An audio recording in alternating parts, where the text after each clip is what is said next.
In a world overrun by magic, demonic caves have become a plague, spawning countless monsters. But in the face of an SSS-class demon king like Belelphegor, humanity has its own answer, the elite divine core. Our boy Bai is the leader of this legendary squad, and he's been fighting this war for a solid 10 years.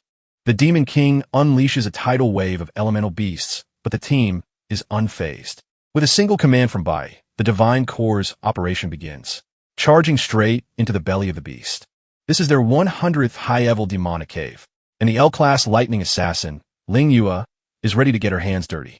She confirms to her captain that this has been officially designated as an L-class purge operation. No holding back. The team's L-class cloud mage, Han Shaoling, immediately reshapes the battlefield, unleashing a world of glaciers to lock the enemy down. As the grunts are frozen solid, another member prepares a devastating strike from above, glowing with immense power. It's the support Lucian, using his gravity magic to massively boost his teammates' attack, turning a simple sword drop into a world-ending meteor. The gravity-infused sword slams down, unleashing a cataclysmic explosion that rips the earth apart. Pillars of raw energy erupt from the ground, signaling a direct hit on the Demon King. But that was just the opening act. Our boy Bai steps forward, his eyes glowing with lethal intent. He unleashes his own power. A final blinding flash that completely vaporizes the target, and his class is finally revealed. Divine Core Commander Bai, an L-class nuclear saint. With the SSS-class demon, King Belelphegor confirmed eliminated. The whole squad regroups on the scorched battlefield. One of the brawlers in the group just scoffs, complaining that the fight was over way too quickly to be any fun.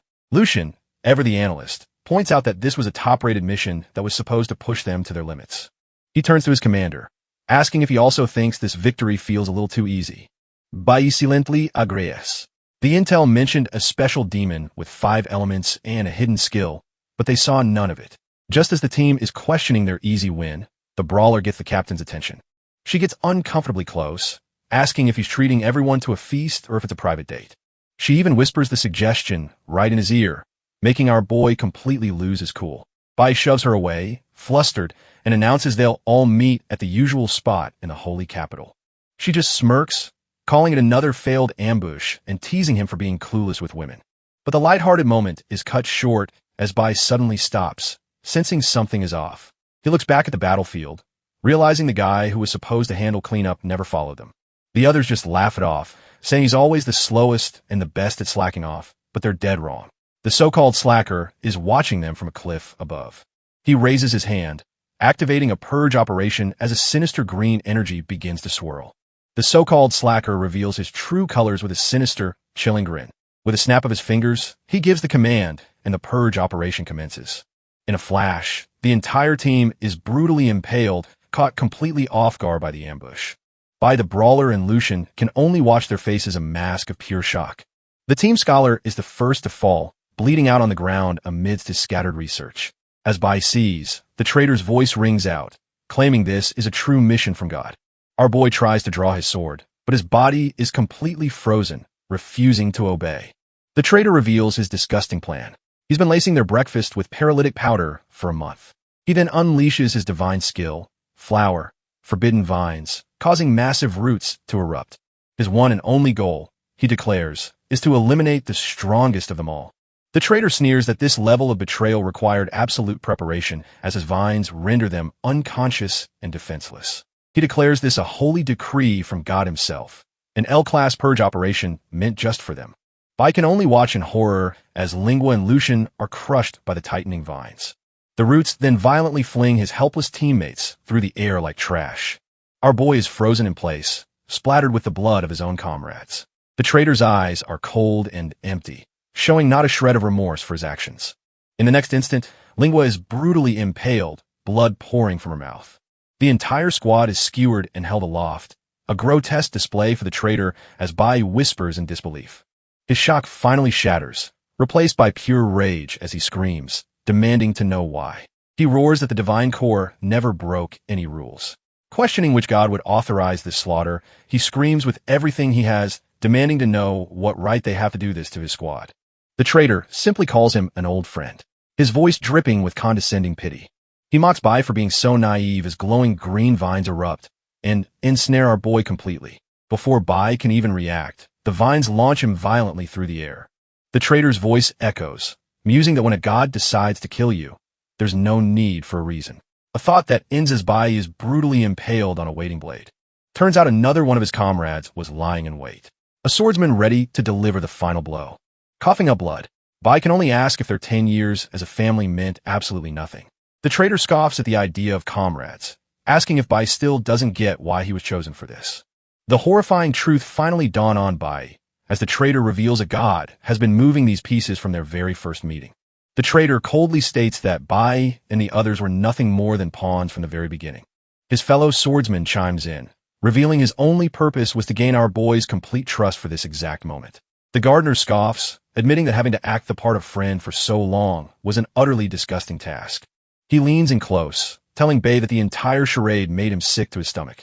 With a final brutal motion, the gardener ends the conversation in our boy's life.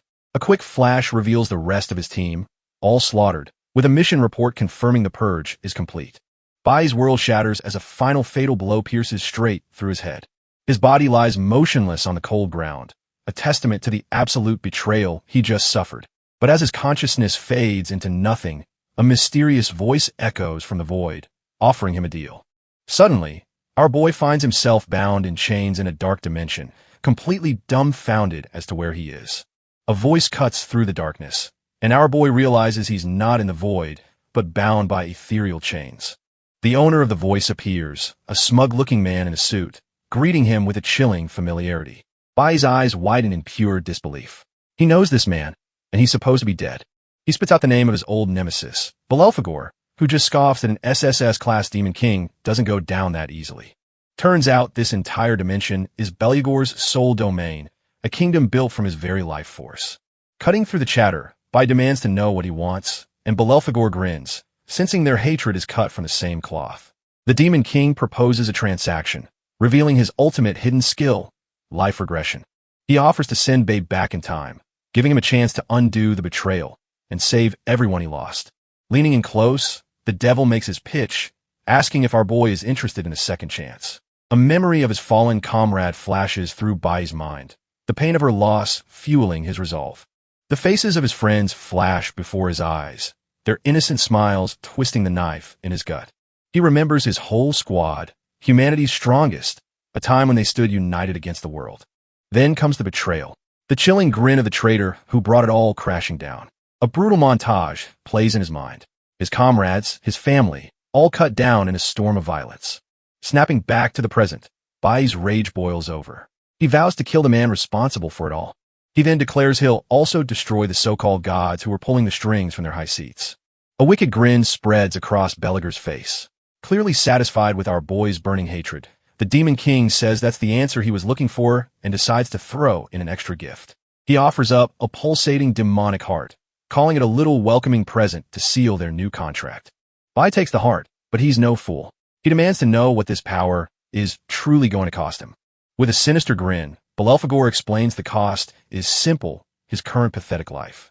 Suddenly, Bai's consciousness is pulled back as a distant voice calls his name, telling him to wake up. A woman's sharp voice cuts through the haze, yelling for him to get on his feet in what looks like a classroom. Our boy's eyes fly open in disbelief. The Demon King wasn't lying. He really came back. He stares down at his own hands. No longer the calloused limbs of a seasoned warrior, but those of a teenager.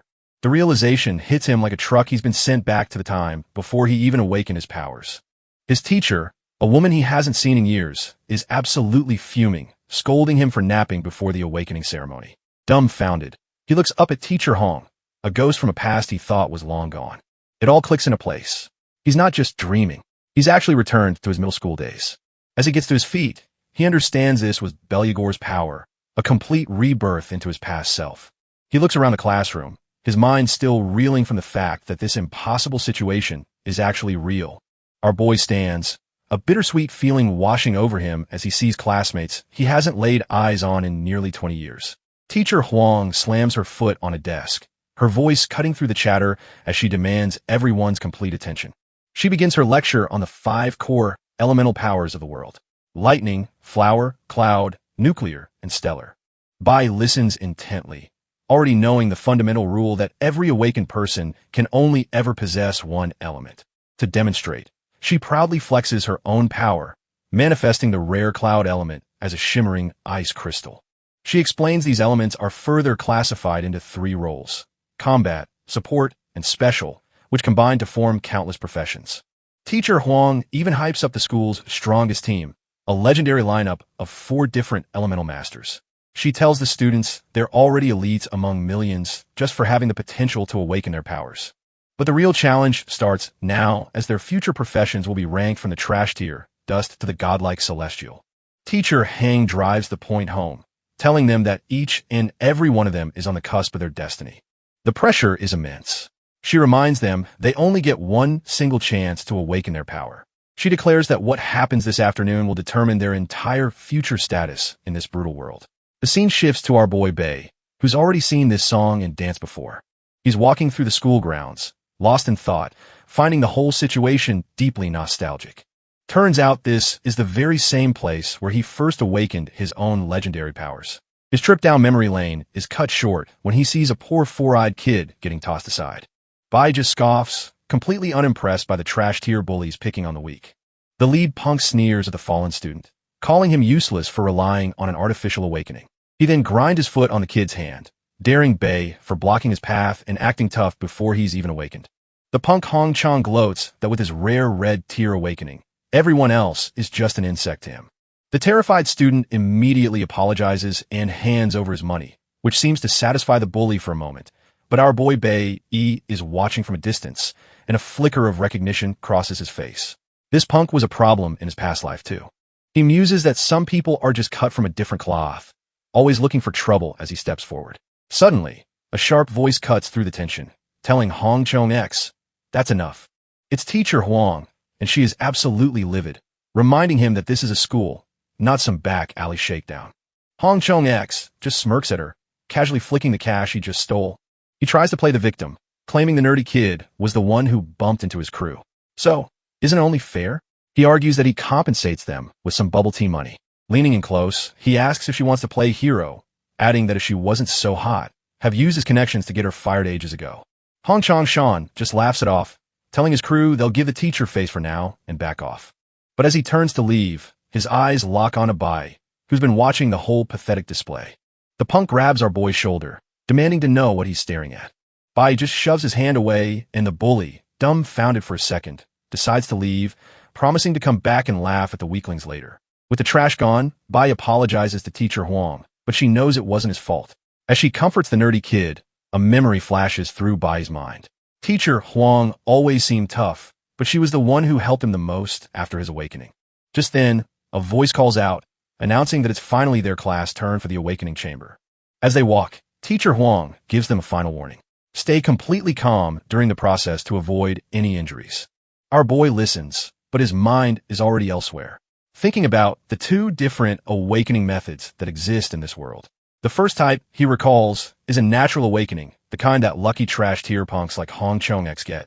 This natural method, he muses, usually happens to those with strong bodies or natural talent triggered by extreme emotional stress. The second type, however, is the one he's about to face, the awakening chamber.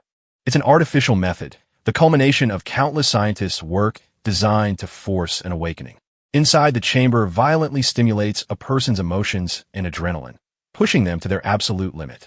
This process forcibly unlocks their latent potential, manifesting their hidden powers. The problem is, you only get one shot, and the result is completely random, locking you into a profession for life. Just then, a student stumbles out, ecstatic that he managed to get a blue-tier ember profession, and Teacher Huang tells him to go rest. Bai watches on, knowing this is why the awakening is called life's only reset button, a single moment that defines your future. The newly awakened student smirks at our boy, smugly, telling him that he's up next. Teacher Huang cuts in, grabbing Bai's attention with a stern warning to focus and not slack off like he does in class. Bai calmly tells his teacher he knows, but his mind is already light years ahead of her lecture. He remembers his past life, where he awakened as a trash-tier E-rank nuclear warrior, leading to endless bullying. It wasn't until he reached the pinnacle of strength that he finally unlocked his true rare potential. Stepping into the chamber, he wonders what profession he'll get this time. Certain he at least has the nuclear element. But as the awakening begins, he feels a strange pressure building, something different from before.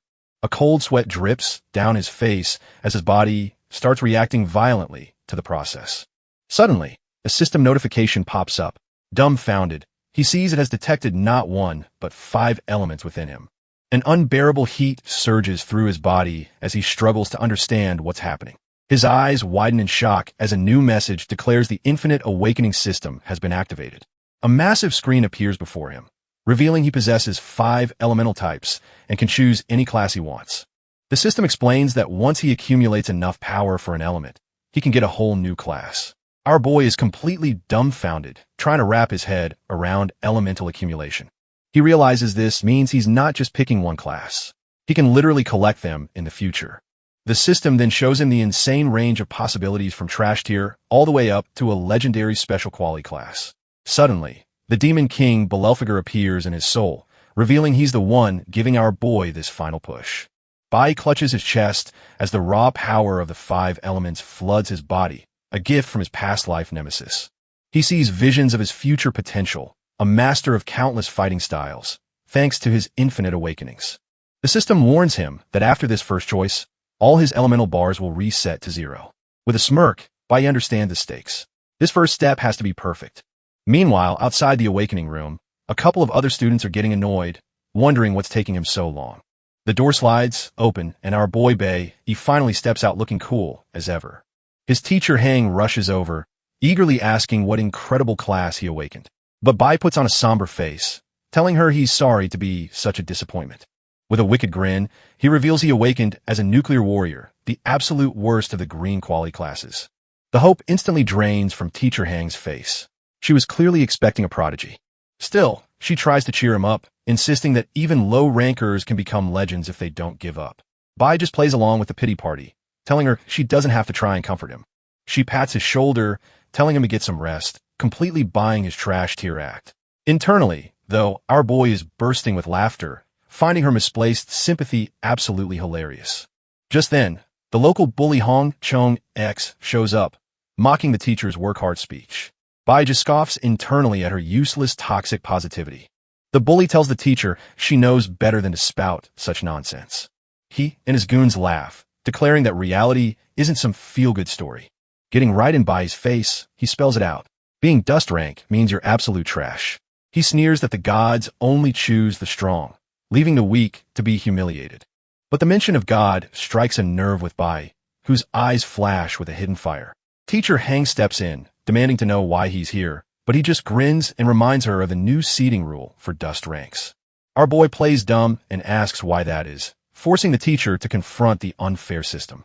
The bully explains that this is just how society works. No power, no background, no future. He lays out the brutal truth. The strong get all the resources while the weak are doomed to be bottom feeders from start. Hong Chong Shan mocks the very idea of a dust rank changing their fate, asking if anyone actually believes that garbage. Teacher Huang adds to the bleak outlook, stating that one's future is decided at birth, and this academy is just a microcosm of that truth.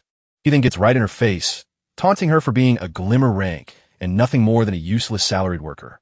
Turning back to Bai, he says dust ranks should just go home and stop wasting the government's resources. But before he can finish his tirade, a hand suddenly clamps down hard on his drink.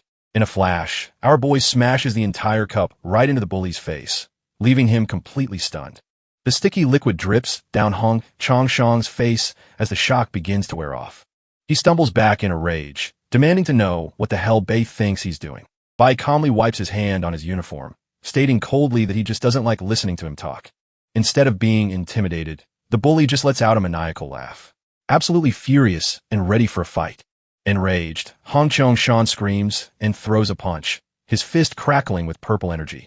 But our boy reacts in a flash, shoving the nerdy student he was bullying out of the way. The bully unleashes his Starthorn strike, sneering that this trash tear is courting death. Bai's golden eyes just narrow, completely unfazed by the incoming E-rank attack. He materializes a golden blade out of thin air, effortlessly blocking the strike. Hong Chang's smug grin instantly vanishes, replaced by pure, unadulterated shock. He can't comprehend how a supposed dust rank could possibly stop his signature move. With a simple flick of his wrist, Bai parries the blow, completely shattering his stance. Our boy just gives him a cold, dead stare, looking utterly unimpressed. A wave of golden energy erupts, sending the bully tumbling across the pavement like trash. The bully and his entire crew are left scattered on the ground, and even the teacher is on her knees in shock. Hong Chong-shan coughs up a mouthful of blood, the impact rattling his entire body. His mind is completely broken, unable to process how a dust rank could possess such overwhelming power. All he can think is what? As he stares at our boy standing there, radiating a calm golden aura, Bai just stands there unfazed while the entire area is in an uproar over what just happened. The onlookers are completely losing their minds, shouting in confusion about how he pulled that off. Bai calmly explains that he chose this nuclear warrior class himself, a path that grants him a basic light sword. He then smirks, adding that he's simply used to this kind of power, but the bully's ego is too big to accept defeat. He staggers up, laughing like a madman, and claiming it was just a lucky dodge. He roars that he's a rare abyss rank, a completely different breed from trash tier nobodies like Bai. But from the sidelines, Teacher Huang knows that what just happened was absolutely not luck. Her eyes widen in shock as she realizes he used a top-tier movement skill exclusive to the warrior class. Turns out our boy executed a perfect parry, a Heil technique that requires impossible timing to nullify an attack. She's completely baffled, wondering how a rookie on his first day could possibly pull off such a veteran move. Meanwhile, the bully is done talking, summoning his Astro Assassin bayonet and asking our boy if he's prepared to die. He screams that he's going to make this piece of trash crawl in front of everyone. Bai just smirks, coolly, stating that of course he has his reasons for choosing this supposedly weakest class. He warns the fool that judging someone's future by their birth is a grave mistake he's about to regret for years. The two square off, their auras flaring as the onlookers realize a real fight is about to go down. The other students start to panic, remembering that using awakened powers for private brawls is strictly forbidden by the school. The onlookers know this is a death sentence. Hong Chong Sheng and LT, Unk and GT. S family is powerful, while our boy Bai has absolutely nothing. The nerdy kid starts freaking out, realizing that if Bai fights back, he's getting expelled for sure. Teacher Huang looks on with deep concern, knowing this is a trap designed to ruin Bai's future. She quickly steps between them, trying to remind everyone that they're supposed to be comrades who just awakened together. But Hong Chong-shan is having none of it, questioning if she's serious after this piece of trash provoked him in front of everyone. He declares that even begging won't save Bai. Now he's going to teach him the insurmountable difference between the chosen and a loser. The sheer, unadulterated rage on his face shows he's dead serious about crippling our boy. Teacher Huang thinks to herself that he's not wrong. The huge gap in power comes from the difference in attribute bonuses. A quick scan reveals Bai's class is Dust rank, the lowest tier, which give a 100% bonus, meaning no bonus at all. She knows that a Glimmer rank gets a 150% boost, making Bai's starting point seem utterly hopeless. And it's even worse than she thought. Hong Chong X's Abyss rank gives him a staggering 200% attribute bonus. From a moment of awakening, his base stats are double that of a Dust rank like our boy, a gap that should be impossible to close. Bai's nerdy friend can only watch in horror. Realizing it's completely over, Bai is outmatched in power and background. He face palms, wondering why Bai would ever provoke someone so much stronger, even if the guy is absolute trash. His mind flashes back to his own philosophy for survival. You have to learn to avoid the garbage of society. But when you can't avoid them, as he learned the hard way, you have to swallow every last drop of humiliation to get by. He concludes that a direct fight is the most foolish choice because only those who bend can endure. Back in reality, Hong Chong X activates his ferocity skill, sneering that all that awaits Bai is even greater humiliation. Teacher Hong can only scream in desperation for Bai to watch out as the killing blow comes flying. Our boy knows a direct parry is a fool's game. Hong's attack is too strong and would drain all his stamina. The bully lunges forward, screaming that it's over, and there's no way Bai can possibly dodge this attack, but Bai just smirks, almost laughing at the very concept of needing to dodge. He scoffs at the idea, because why would he dodge when he can just be faster, activating his swiftness skill? Turns out swiftness was just the appetizer. At max proficiency, it becomes flash blink, letting him phase through his opponent instantly. Hong Chong-shan is left completely dumbfounded, his brain unable to process how Bai just appeared behind him. Before he can even turn around, Bai lands a single brutal chop to the back of his neck, sending him crashing down. The bully lies in a heap on the ground, spitting blood as our boy coldly calls him what he is, trash. With an ice-cold stare, Bai finishes his thought, declaring that trash belongs in the trash can. The onlookers are completely clueless, wondering if Hong just tripped over his own feet, unable to even perceive Bei and LT, Unk and GT's movements. Even teacher Huang is dumbfounded, admitting she couldn't see what happened. While the nerdy kid just gawks in disbelief, but one person, the class president Shi, seems to have caught a glimpse. Her eyes locked onto our boy with intense curiosity. Turns out Bai didn't just use swiftness. He used its advanced form, a skill called Flash Blink that triggers at max proficiency. This insane skill lets him phase through opponents and obstacles in an instant, leaving them completely vulnerable. And that's exactly how our boy took down the bully in a single clean move, leaving him bleeding on the pavement. Chi-In is floored, realizing not only did he master a warrior's ultimate skill, but he also held back just enough. Bei's inner thoughts reveal he intentionally avoided breaking any school rules, much to the confusion of the clueless crowd. A system window pops up, showing he gained EXP and 50 Astro Element points for crushing an E-class opponent. But Bai is far from impressed, thinking the points are trashed here and that he needs to start clearing labyrinths for real power. Just as he turns to leave, Hong Chong staggers back to his feet, screaming that this fight isn't over yet. Refusing to accept defeat, Hong Chong Shan grips his sword, his knuckles white with rage. He lunges forward, screaming that he's going to kill Bai, his body crackling with a pathetic amount of energy. But a stern voice cuts through the chaos as the dean of the academy, Hong Ling, arrives and asks if he's made enough of a fool of himself. The bully is stunned, stammering out the word uncle, while Bai's eyes narrow, recognizing this powerful figure from his past life.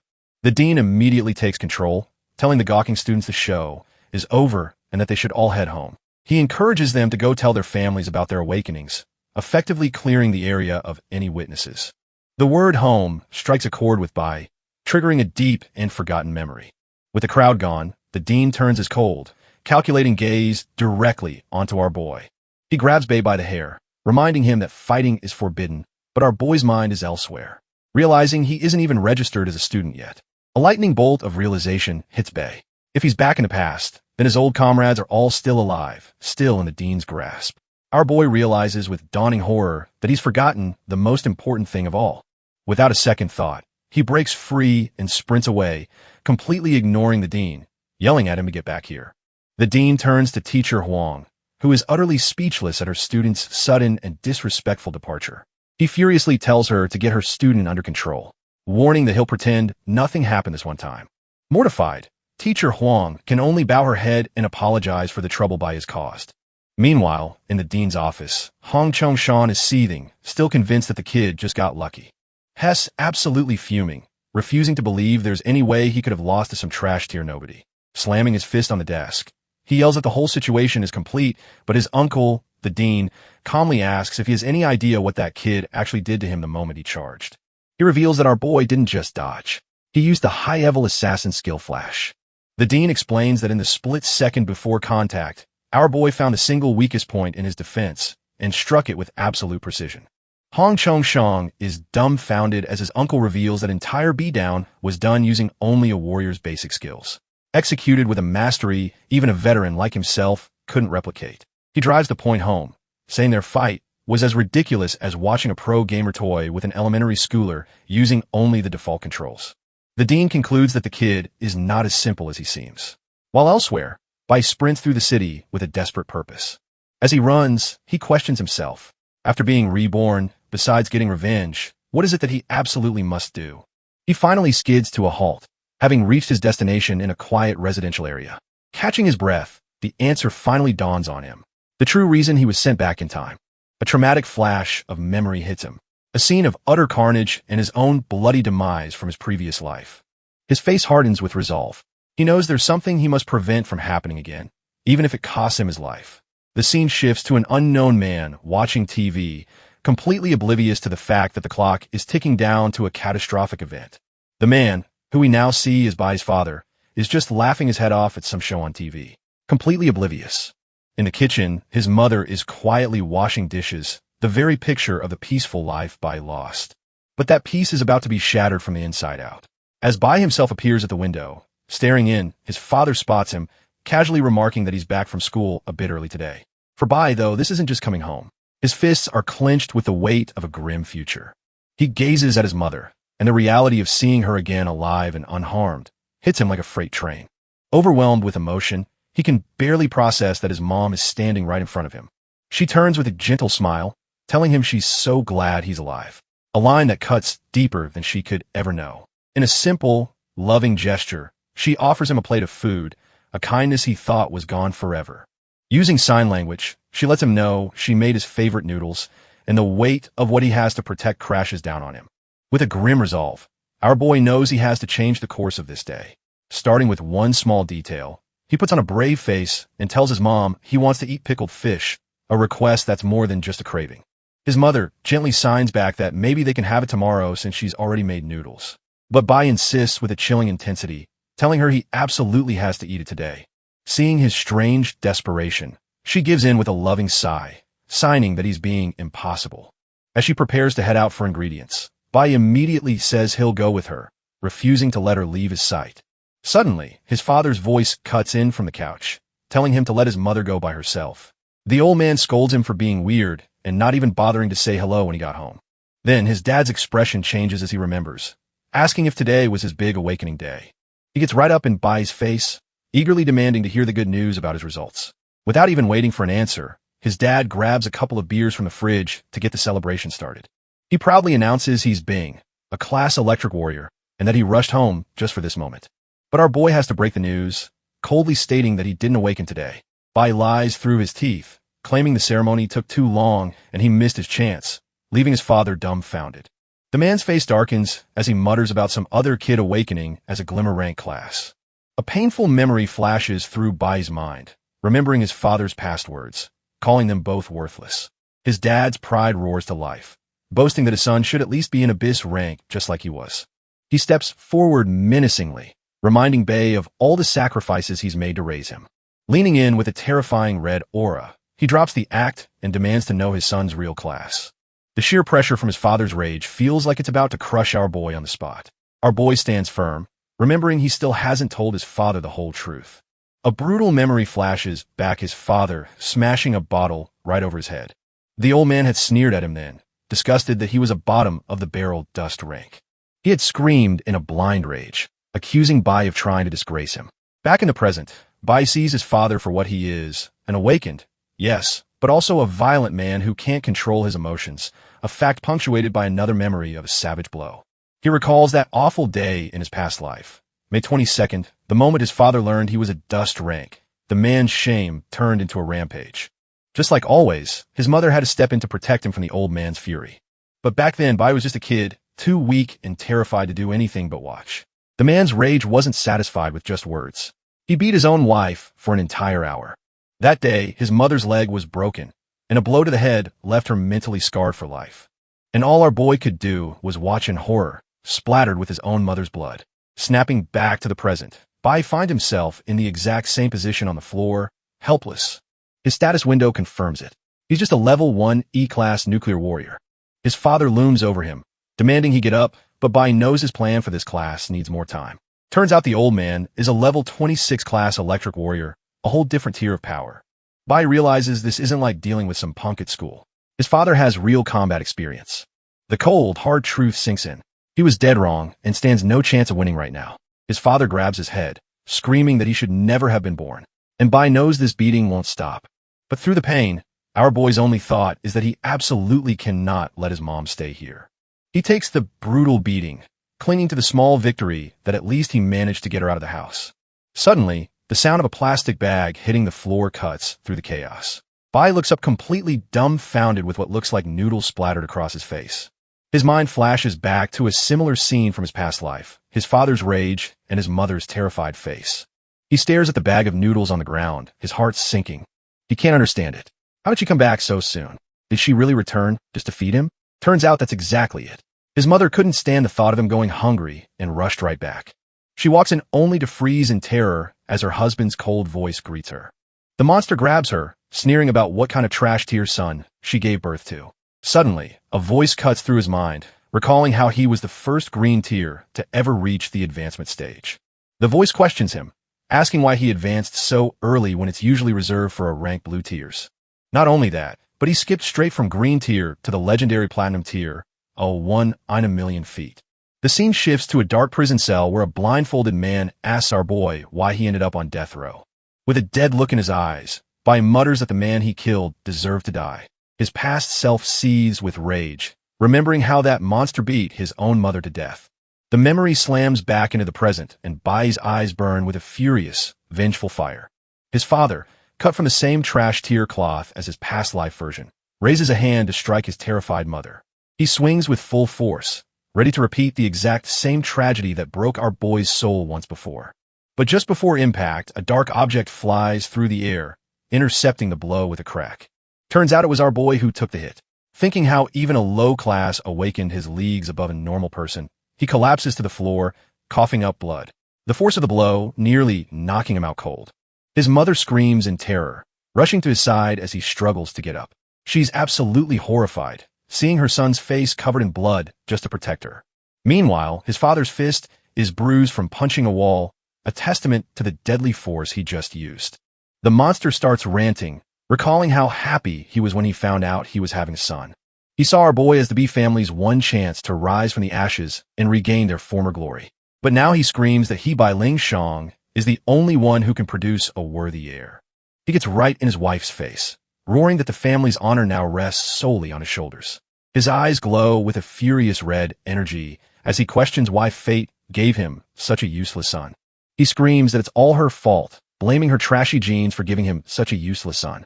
Completely unhinged, he raises his hand to strike his wife down for this perceived failure. She flinches, bracing for the inevitable impact as his crackling red energy surrounds her. But just then, a new skill activates for our boy. Flash blink, an instant teleport. In a blur of green light, Bai appears between them. His father now sprawled on the floor. Dumbfounded, bloodied but resolute, Bai holds a glowing sword and warns his father not to lay a hand on her. The man's shock quickly turns into a twisted smirk. He actually finds this defiance interesting. His mother can only cry out in terror, watching her son stand up to this monster. A crazed grin spreads across his father's face as he notes that our boy has finally grown up. The standoff begins with Bai protecting his mother while his father powers up, ready for round two. With his mother behind him, Bai steels himself, knowing he just needs to stall for a little more time. His father lunges forward in a blur of red energy, and our boy's only instinct is to block the incoming attack. A new skill, Parry, activates a perfectly timed block could not only nullify the damage, but reflect it right back. But the sheer power gap is a joke. His father's strike smashes through the parry and shatters his sword instantly. The blow lands square in his face, and Bai realizes he's up against a monster several times stronger than him.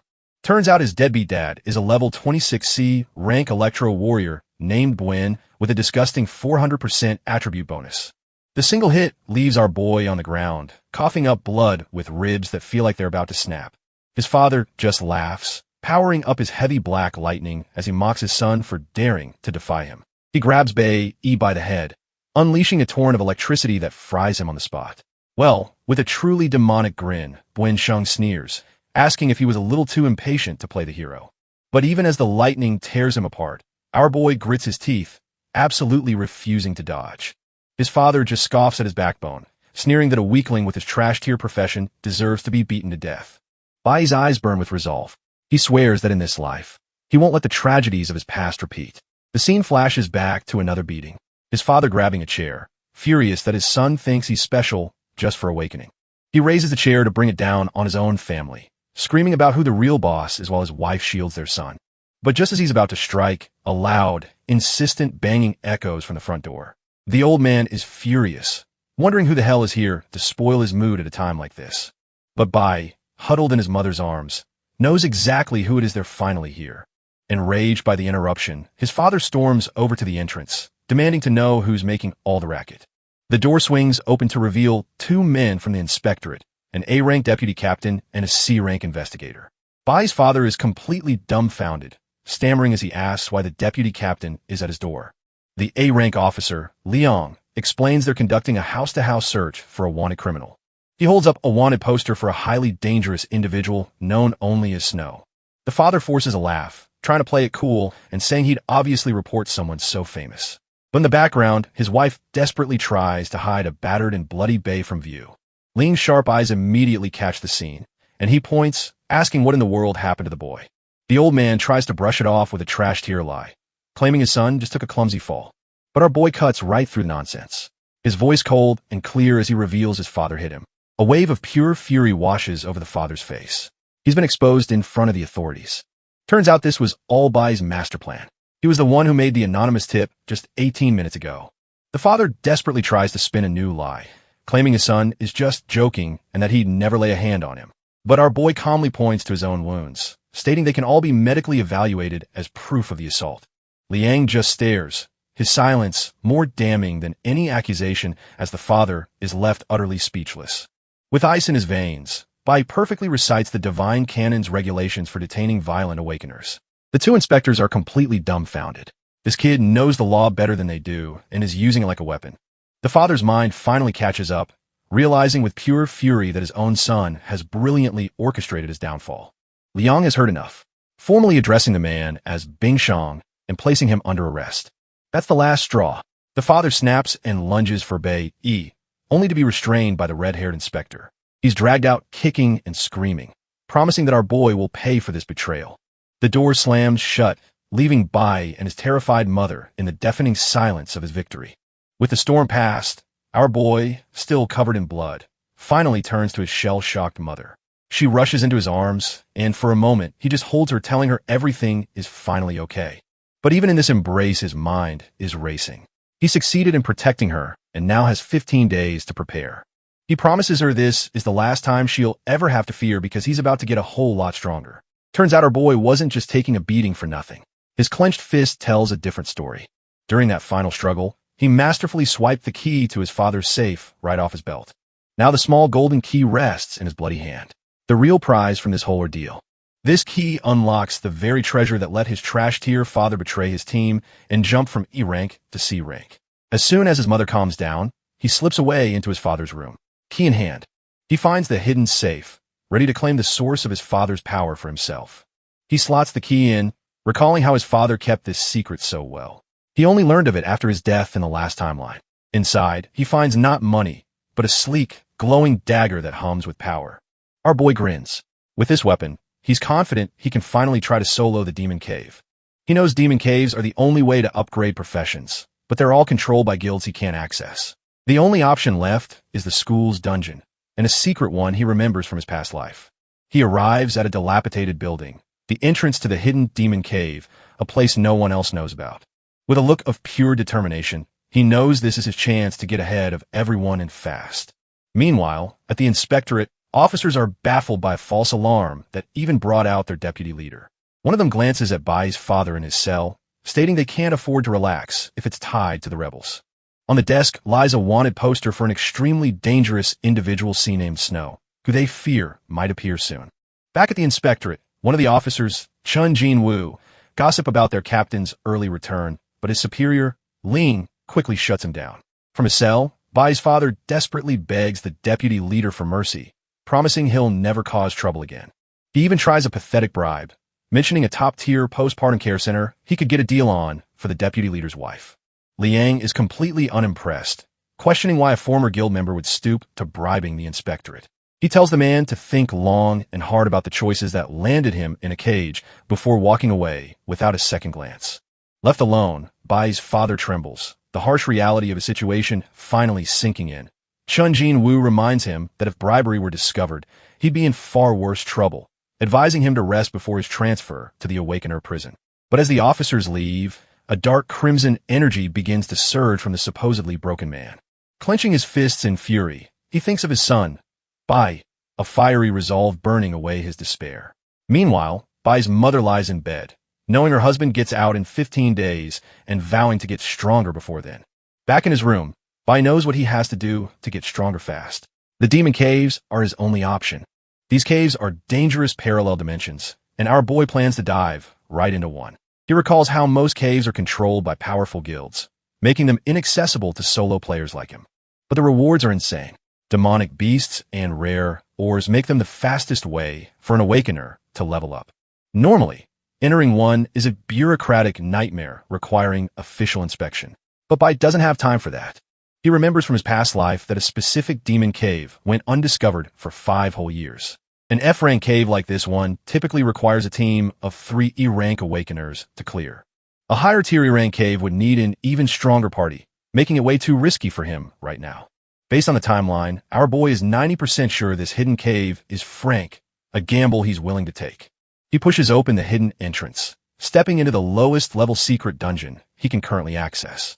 He reaches into the darkness, crossing the threshold into the unknown. Our boy knows these caves are meant for teams, but he's out of options and time. To protect his family, he has to get stronger, and he has to do it alone as fast as possible. The system confirms his entry, displaying his current E-rank stats, which are frankly trashed here. A blast of cold air hits him. He instantly recognizes this as the domain of cloud-type ice beasts. He presses on through the desolate, frozen cavern, sword at the ready, but he's dumbfounded to find the remains of other adventurers scattered around a massive sleeping beast. He immediately identifies it a hibernating ice-field bear, a deadly EB rank monster. Just as luck, the beast begins to stir, its massive paw twitching as it wakes from its slumber. As the bear lunges, he realizes the horrifying truth. This is an E-rank cave, not the F rank he gambled on. Our boy puts it all together. The cave's rank was misjudged because most of its inhabitants were dormant. An ice wolf ambushes him, and he instantly knows this single beast is way out of his league. The monster lunges with blinding speed, its claws ready to tear him to shreds. But his L-class instincts kick in, and he flips clean over the ferocious attack. He twists midair, trying to land a desperate stab on the beast's neck. The wolf is too agile, though, dodging the strike as he lands, ready for round two. Now it's pissed, its glowing eyes locking onto him with pure, killing intent. He braces himself, anticipating the next lunge with his blade held in a perfect parry stance. With a flash of golden light, he unleashes a devastating counter-slash that rips right through the beast. The wolf collapses in a spray of blood, but he's already running deeper into the cave. He checks his new A-rank weapon, the Hunwu blade, noting it's a massive power-up, but still not enough for a one-shot kill.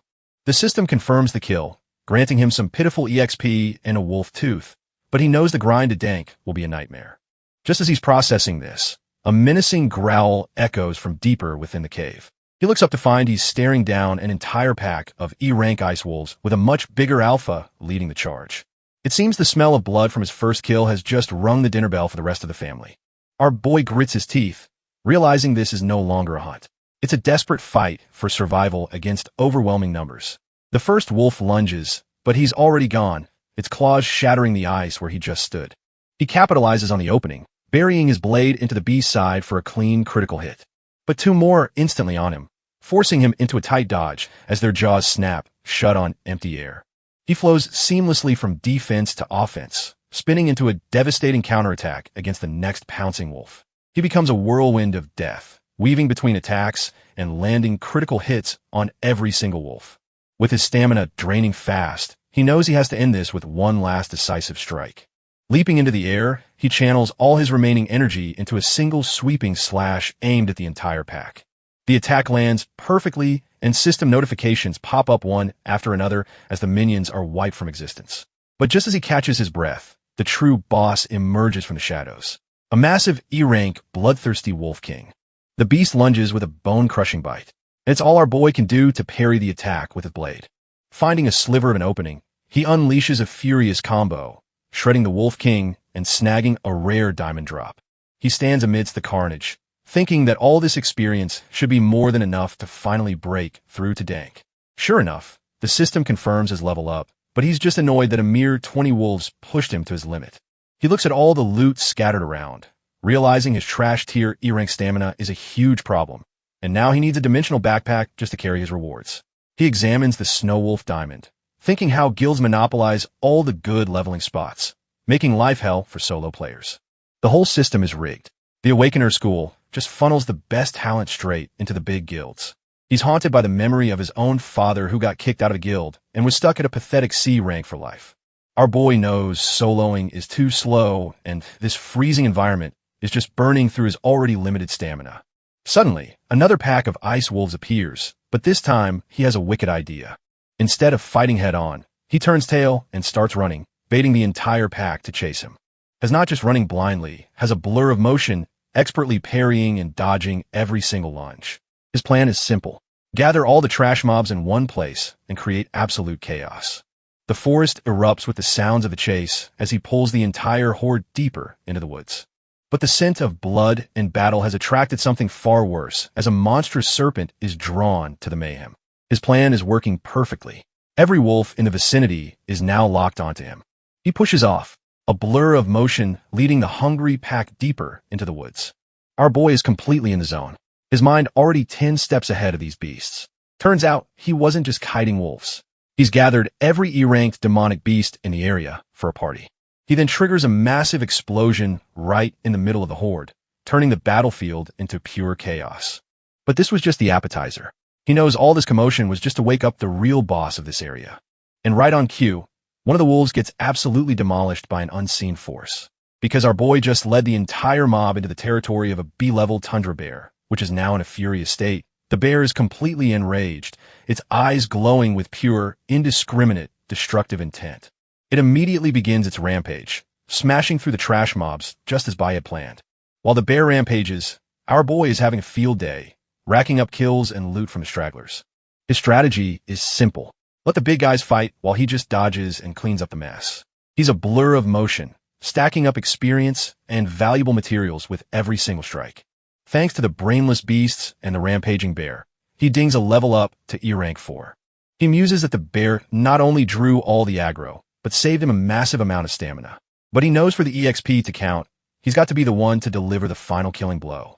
With the bear's rampage finally over, the remaining horde of beasts turns its full attention to him, has completely gassed, realizing that even with the bear's help, this fight has pushed him to his limits. But our boy gets back on his feet, sword at the ready. Announcing it's time for the next phase, he faces the last of the wolves alone. Knowing the bear has done all it can and is now out of the fight, panting and sweating, our boy stares down the horde, a desperate but cunning plan forming in his mind. Suddenly, the very ground beneath the demonic beast begins to crack and splinter. The entire battlefield collapses, sending the bear, wolves, and serpents plunging into a watery abyss. Turns out Bai was the trigger, slamming his blade into the ice and telling the whole damn army to go down. He reveals he wasn't just blindly fighting. He was observing the environment the entire time. This wasn't a frozen lake at all, but a fragile ice bridge between two canyons, and the EXP notifications start flooding his screen. The kill feed scrolls endlessly as countless wolves and serpents are eliminated by the massive fall. Just like that, he levels up to E-rank 7, raking in stat points and a huge haul of monster parts. With most of the trash tier mobs cleared, he turns his attention to the few survivors. The enraged Icefield bear rises for one last titanic strike, and Bai prepares to face it with what little stamina he has left. He even scores a new title, 1 against 100, for a permanent 10% stat boost. This is definitely the fast track to power. But as he surveys the field, a critical question hits him. Whereas the final boss of this demon den should have a demon lord, and he wonders if all the commotion was enough to wake it from its slumber. The remaining bear and wolves are just trash mobs, so has baffled as to why the true leader hasn't appeared yet. Suddenly, the beasts begin to howl in agony as a mysterious blue energy erupts from beneath them. Our boy is completely dumbfounded. He recognizes this power signature as high-level ice magic. A massive wave of ice spikes bursts from the ground, engulfing the last of the monsters, confirming his suspicions. The sheer scale of the attack is on another level, far beyond anything the bear could have produced. Amidst the chaos, a shadowy figure flashes across the icy terrain at blinding speed. As the bear is brutally impaled, Bai realizes the true boss wasn't sleeping. It was waiting for the perfect opportunity to strike. The bear was just bait, a frozen monument to a meticulously laid trap. Bai plummets downwards, realizing this was a calculated, inescapable opportunity for his hidden foe. The ice shatters beneath him, but it's not a sign of victory. It's the trap springing shut. Our boy is completely dumbfounded. The sheer cunning of this enemy catching him off guard. He lands on what he thought was solid ground, only to realize the ice bridge itself was part of the ambush. The real boss was just waiting for the perfect moment to swoop in and steal the kill. And now our boy's legs are freezing over. He grits his teeth, furious that such an intelligent creature is hiding in this supposedly low-level cave. Suddenly, a colossal shadow looms over him. The true demon lord finally making its grand entrance. Turns out it's not just one boss, but a whole squad. A D-rank cave lord and his 2 E-rank lieutenants. The king of the azure forest smirks, its glowing red eyes promising a world of pain for the trapped human. Despite the freezing trap, our boy's eyes burn with defiance. He's not going down without a fight. The cave was labeled Frank, but it's clearly a high ambush zone with the king and his goons waiting. He can feel his body heat fading fast, realizing he's on a timer before he becomes a permanent ice sculpture. The Ape King doesn't even bother moving himself, simply gesturing for his underlings to finish the job. One of the E-rank lieutenants lunges forward, axe raised high, aiming to shatter our boy and the ice in one blow. With the massive beast bearing down on him, Bai knows he has only one desperate option left. He focuses all his remaining energy, preparing to unleash a power he's kept hidden. The king watches with a cruel smirk, absolutely certain his prey is finished. But in a burst of energy, the ice prison explodes outwards as Bai dodges the attack at the last second. The cave lord is completely dumbfounded, his smug expression twisting into pure shock. Turns out that last-second dodge was actually a perfect block, a high-risk move that can reflect damage right back at the attacker. He had to use the shatter skill, burning through a massive chunk of his stamina just to break free from the ice. Our boy knows a powerful spell like that has a long cooldown, giving him a precious window to strike. But the Ape King is already furious. He slams his staff into the ground, not casting a spell, but summoning something from the depths. Suddenly, the ground erupts as a monstrous ice-field bear, a B-rank beast, bursts forth with a roar. Bai is completely stunned. He was prepared for apes, not a colossal demonic bear. The sheer size of the beast is terrifying, towering over him like a mountain of fur and ice. Yet, with no path for retreat, our boy grits his teeth and charges forward, screaming for the beast to come and get him. He knows his stamina is shot, fighting the two lieutenants and this monster head. Almost be suicide. Turns out the Ape King wasn't just summoning one beast. He brought his entire trash tier army to the party. With no time to waste, our boy makes the first move, his blade flashing across the ice to meet the oncoming horde. He barely parries a brutal strike from a lieutenant, the grim reality hitting him that his chances of winning this are absolute zero. The two hulking ape warriors immediately close in, boxing him in with their overwhelming size and strength. They give him no room to breathe, unleashing a relentless flurry of savage attacks. He desperately dodges and weaves, his stamina already hitting rock bottom as he avoids a crushing blow. Hess completely gassed, realizing with dread that he can't even muster the strength to stand properly. And as if on cue, the colossal icefield bear sees its opening and charges in for the final kill. But even on the brink of death, the defiant fire in his eyes refuses to be extinguished. He grits his teeth and braces for impact as the mountain of fur and ice descends to crush him. Just as the bear is about to hit, a massive beam of energy erupts from the cave lord, narrowly missing our boy. Bai grits his teeth, the sheer pressure of the attack, forcing him to his knees. His inner voice screams at him. The freezing cold has pushed his stamina to its absolute limit. But the Azure Forest King just cackles, already charging up another devastating spell with malevolent green energy. The ape boss unleashes its ultimate skill, Ice Storm Raid, a colossal attack meant to wipe him off the map. Bai is dumbfounded, his mind reeling at how this monster can possibly have such a short skill cooldown.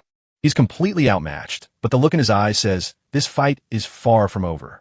His shock quickly turns into cold, hard focus as he analyzes the impossible situation.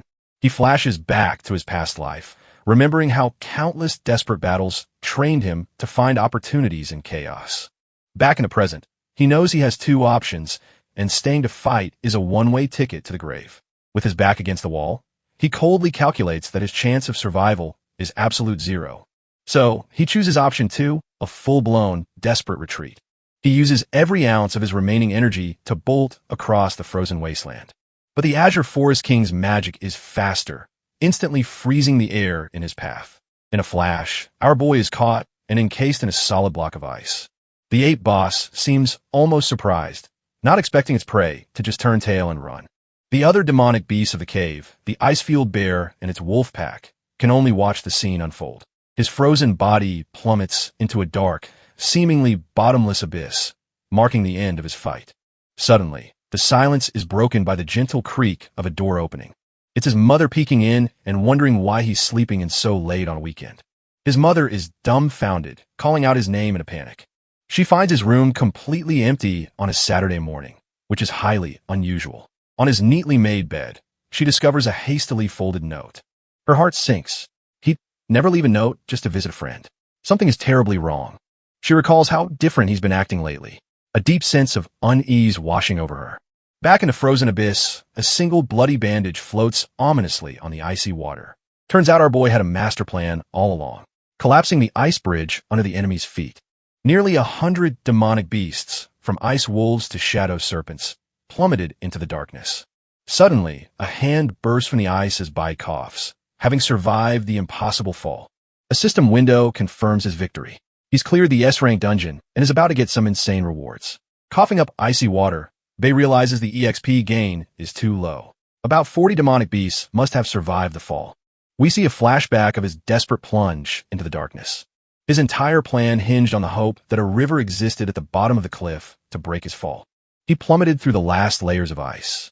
His gamble paying off. Turns out crashing into the freezing water was his only shot at surviving the insane drop. Now having dragged himself ashore, his body is failing. Hit with hypothermia, blood loss, and a weakened state.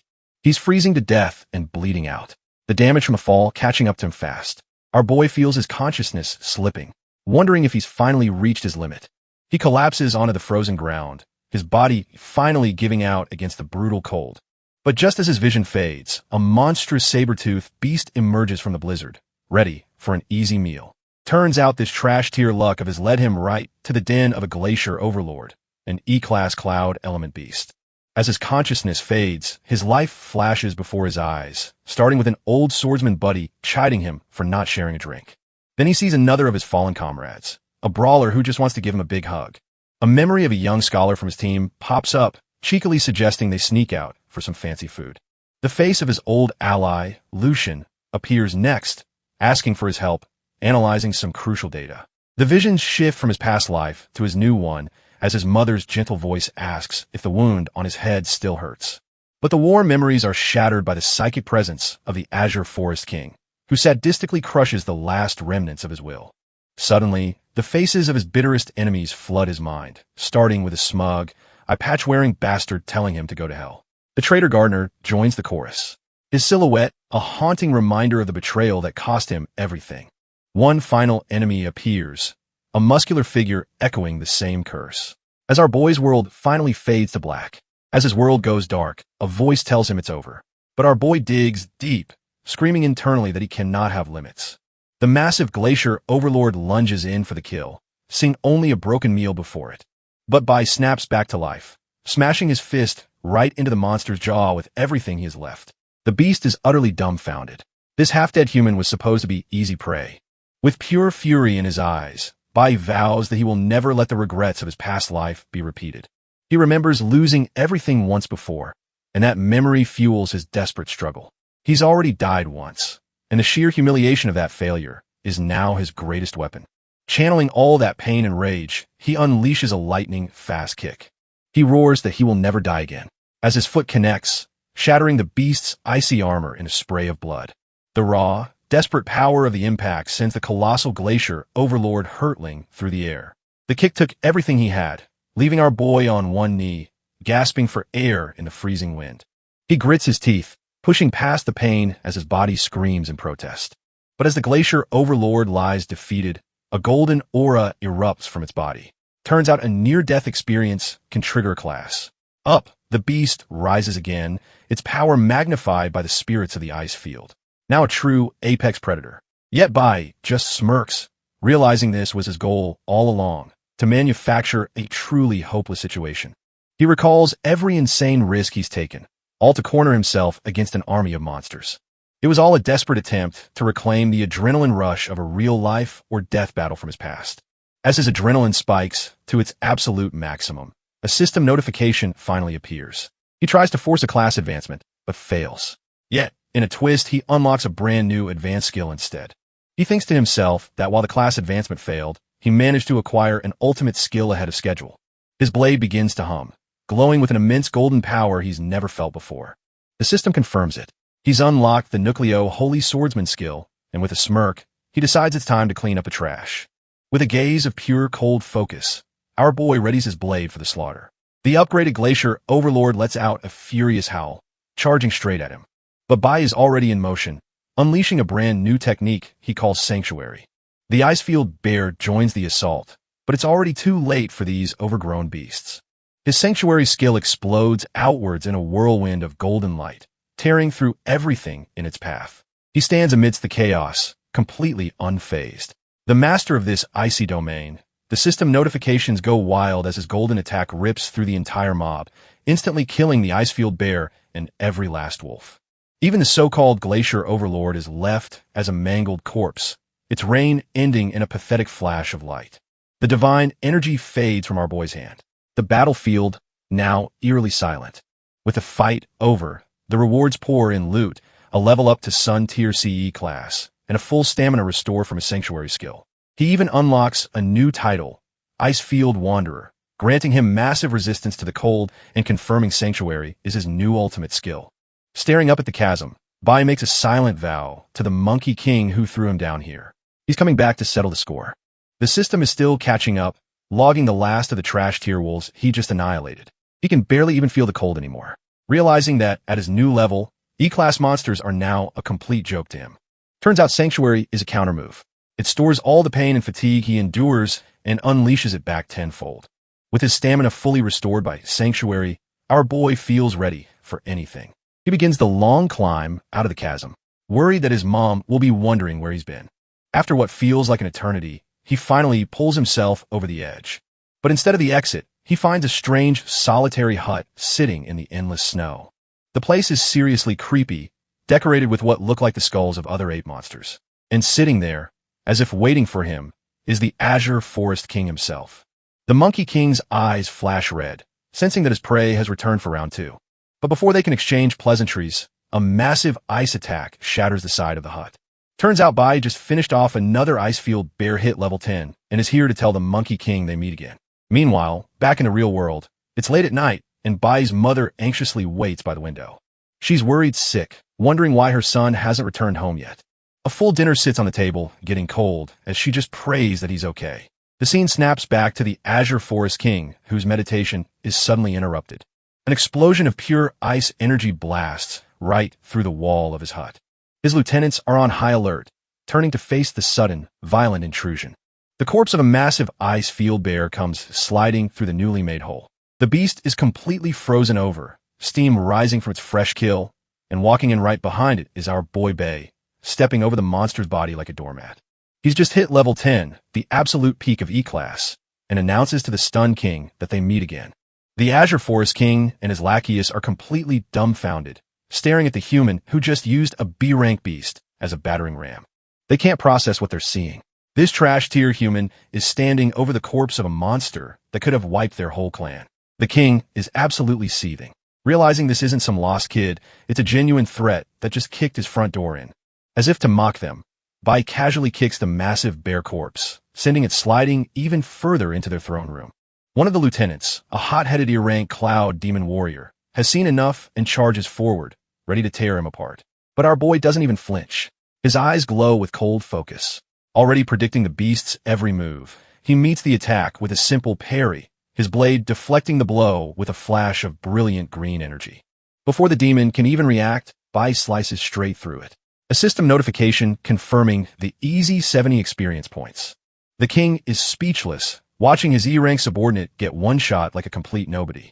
Finally done watching from the sidelines, the D-rank cave lord roars and leaps into battle himself, his staff crackling with raw power.